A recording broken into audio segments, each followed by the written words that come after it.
Assalamualaikum warahmatullahi wabarakatuh. Perkenalkan, nama saya Muhammad Arif Rahman dengan nomor induk mahasiswa 230401010255. Di sini saya akan sedikit mempresentasikan untuk jawaban ujian akhir semester saya dengan mata kuliah Sistem Digital. Oke, baik untuk soal yang pertama itu sebuah sistem digital menggunakan 4 bit carry ripple adder untuk menjumlahkan dua bilangan biner. X sama dengan 1011, Y sama dengan 011. Oke, untuk yang pertama A, tunjukkan proses penjumlahan biner menggunakan half adder dan full adder. B, tentukan hasil akhir dari dan carry out. Jelaskan kelemahan carry ripple adder dari sisi waktu propagasi.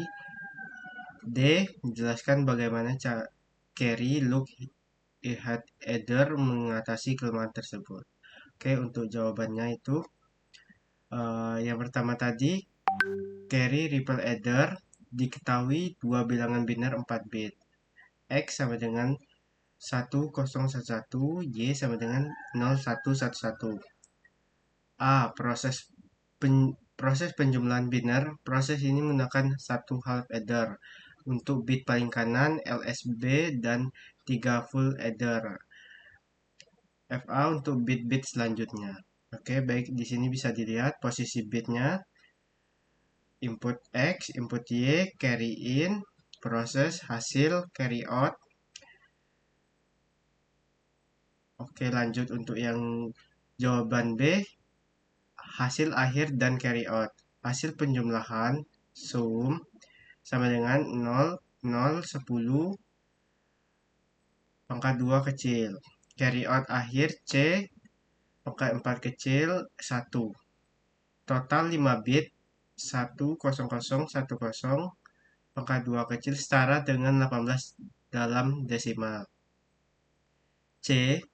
Kelemahan carry ripple adder waktu propagasi. Kelemahan utama dari ripple adder adalah kecepatannya yang lambat, yang disebabkan oleh akumulasi penundaan waktu. Berikut adalah rinciannya. Efek berantai dalam sirkuit CRA, setiap full adder FA harus menunggu bit carry dari tahap sebelumnya sebelum dapat menghitung hasil penjumlahan dan carry untuk tahap sendiri. Ketergantungan sekuensial proses ini bersifat berantai. Bit carry harus merambat seperti ria air dari bit paling kanan hingga bit paling kiri. Penundaan yang akumulatif. Jika setiap satu full header memiliki waktu tunda sebesar T, maka untuk penjumlahan N bit, total waktu tunggu yang dibutuhkan adalah sekitar N X T.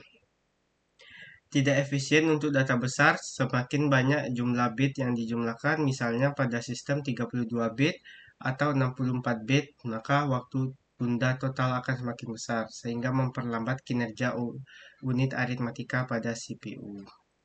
Yang D, cara carry look at header mengatasi kelemahan propagasi. Carry look at header menggunakan pendekatan logika paralel untuk menghilangkan ketergantungan sekuensial pada bit carry. Berikut adalah mekanismenya utama.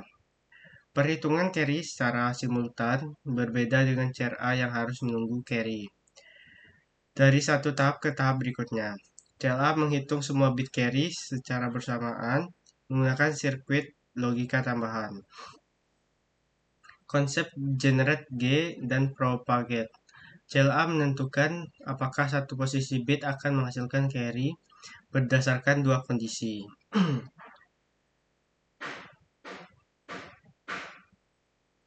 Generate terjadi jika kedua bit input adalah 1, A sama dengan 1, B sama dengan 1, sehingga pasti menghasilkan carry tanpa peduli carry sebelumnya. Propagate terjadi jika salah satu input adalah 1, A sama dengan 1, atau B sama dengan 1, yang berarti bit tersebut akan meneruskan carry jika ada kiriman dari tahap sebelumnya. Logika prediktif dengan menggunakan persamaan Boolean yang kompleks. Nilai carry out untuk setiap posisi bit dapat diprediksi secara langsung dari input aslinya. Misalnya C2 dapat dihitung langsung dari input bit 0 dan bit 1 tanpa harus menunggu hasil penjumlahan fisik dari bit 0 selesai. Pengurangan delay propagasi karena semua carry tersedia hampir secara instan setelah data input dimasukkan. Waktu total yang dibutuhkan untuk penjumlahan bilangan biner, misal 4 bit atau lebih, menjadi konstan dan jauh lebih cepat dari metode Ripple. Oke, untuk yang kedua, sebuah SIP register 4 bit awalnya bernilai 0000. Data serial 1011 dimasukkan dengan clock aktif. A. Tunjukkan isi register setelah setiap pulsa clock. B. Jelaskan perbedaan serial dan paralel data transfer. C. Jelaskan mengapa program counter menggunakan counter sinkron. Oke, untuk jawabannya B. 2. SIP register dan counter. Isi register. Awalnya register bernilai 000, data dimasukkan satu persatu dari arah kanan asumsi LSB. Masuk lebih dulu atau tergantung arah geser. Pulsa clock awal, input serial, isi register 4 bit. Awal clock 1, clock 2, clock 3, clock 4. B. Perbedaan serial dan paralel data transfer. 1. Serial data transfer. Pada metode ini, data dikirimkan secara berurutan 1 bit demi 1 bit. Melalui satu jalur komunikasi tunggal. Mekanisme menggunakan satu kabel atau jalur transmisi untuk mengirimkan bit-bit data secara antri. Kabel memerlukan lebih sedikit kabel fisik sehingga lebih hemat biaya untuk jarak jauh. Kecepatan umumnya lebih lambat dibandingkan paralel dalam satu siklus clock karena harus menunggu bit sebelumnya selesai dikirim. Contoh USB SATA koneksi internet. Yang kedua, metode ini beberapa bit data dikirim secara bersamaan melalui beberapa jalur komunikasi yang berbeda. Mekanisme jika data berukuran 8 bit, maka diperlukan 8 jalur kabel agar setiap bit dapat dikirim pada waktu yang sama. Kabel memerlukan banyak kabel fisik, kecepatan jauh lebih cepat karena seluruh blok data berpindah. Kelemahan rentan terhadap gangguan crosstalk, gangguan antar kabel. Contoh, kabel printer lama, LPT, bus data internal pada motherboard, dan kabel ID. C. Mengapa program counter menggunakan kontrasinkron? Kecepatan dan sinkronisasi waktu pada counter sinkron. Semua flip-flop dipicu oleh satu sinyal clock yang sama secara bersamaan.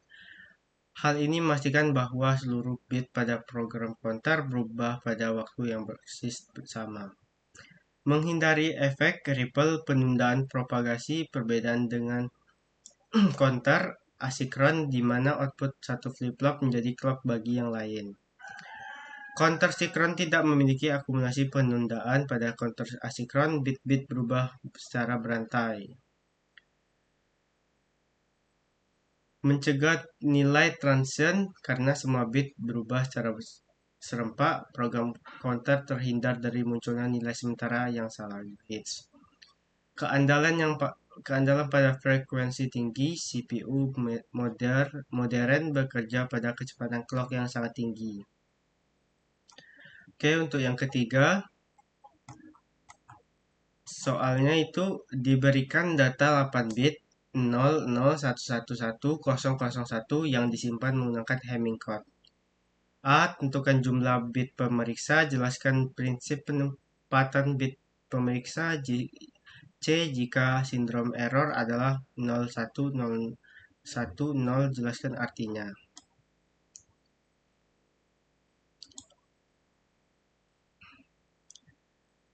Hamming code. A. Jumlah bit pemeriksa menggunakan rumus 2P. M sama dengan P sama tambah 1 di mana M sama dengan 8. Jika P sama dengan 3, dibagi 2 pangkat 3 sama dengan 8 lebih besar dari 8 sama tambah 3 tambah 1 salah 8 lebih kecil dari 12. Jika P sama dengan 4 dibagi 2 pangkat 4 sama dengan 16 lebih besar dari 8 tambah 4 tambah 1 benar 16 lebih besar daripada 13. Maka jumlah bit pemeriksa adalah 4 bit. Yang ke B, prinsip penempatan bit pemeriksa. Dalam kode Hamming, bit pemeriksa tidak diletakkan secara sembarangan di awal atau di akhir. Posisi perpangkatan 2, bit pemeriksa wajib ditempatkan pada posisi bit yang merupakan hasil dari 2n, di mana n sama dengan 0, 1, 2, 3, dan seterusnya. Urutan posisi secara spesifik, bit pemeriksa menempati posisi ke-1, 2, 8, 16, dan seterusnya dalam rangkaian bit total. Pengisian bit data, bit informasi asli data, kemudian diisikan ke dalam posisi yang tersisa. C. Arti sindrom error 0110. Dalam metode Hamming code, sindrom error adalah hasil dari pengecekan bit paritas yang menunjukkan kondisi validitas data yang diterima. Menunjukkan lokasi kesalahan, nilai sindrom 010 dalam binar jika dikonversi ke desimal adalah 6. Deteksi bit tunggal, mekanisme koreksi, verifikasi posisi bit. Jika kita menunjukkan pada prinsip penempatan bit yang sebelumnya dibahas, 1. Posisi 1, 2, 4, 8 adalah bit pemeriksa P. 2. Posisi 3, 5, 6, 7 adalah bit data D.